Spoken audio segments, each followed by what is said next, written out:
Nick, 7 seems to be the number of the day. 7 birdies. Also made him 7 on the whichever hole that was. Maybe on the 7th hole, yeah. It's a little unfortunate. But just talk about the day and what that round meant to you today. Yeah, having a couple of weeks off, felt like my game was, rounding in a nice form the last few weeks, and then you kind of never know coming out. It might be a little rusty after 2 weeks off, but felt like my game was strong, and it was nice to kind of start off hitting a lot of quality shots.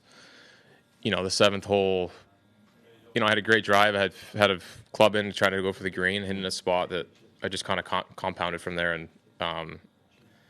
it wasn't necessarily a dumb decision. It's very hard around that green with all the greens if you're kind of in the rough in a tough spot with the greens running away from you. So yeah, 7 wasn't a good score, but to kind of settle down even after a bogey in the next hole and play the rest of the way 4 under was a really nice bounce back. Let's focus on the 7 birdies because that's the good part. Yeah.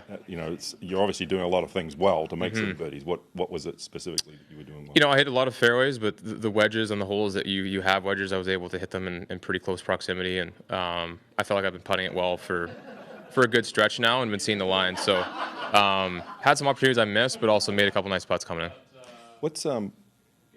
How would you assess your season so far this year? A lot of good, a lot of frustration of not really getting the results that I feel like my game is maybe producing. A little bit that's been putting maybe earlier in the year. A little bit that's been, closing out tournaments the last handful of holes. So I know it's there in a good spot. So just gotta keep hammering that nail and hopefully finish off sooner than later. But no, it's easy to get trapped in that frustration if the results aren't there. But I do feel like I'm doing everything that I need to do to play well, and the scores are reflecting that. It's just the finished result isn't always reflecting that.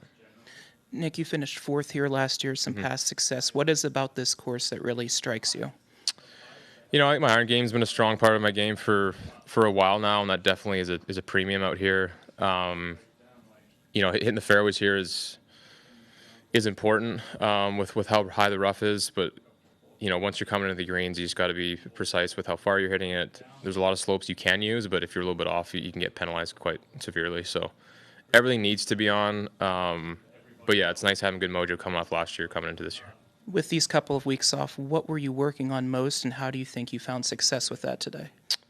I took about a week off after the PGA. Probably just needed to put the clubs away and a little time away from it. But yeah, doing a lot of the same things. Came here and not reinventing the wheel at all, just kind of doing what I've been doing because I've had some good tournaments in the last couple months. So just doing that, doing the preparation that I need to do, and it was nice to get off to a good start. Thanks, Nick. Okay, cool. Perfect. Thank you.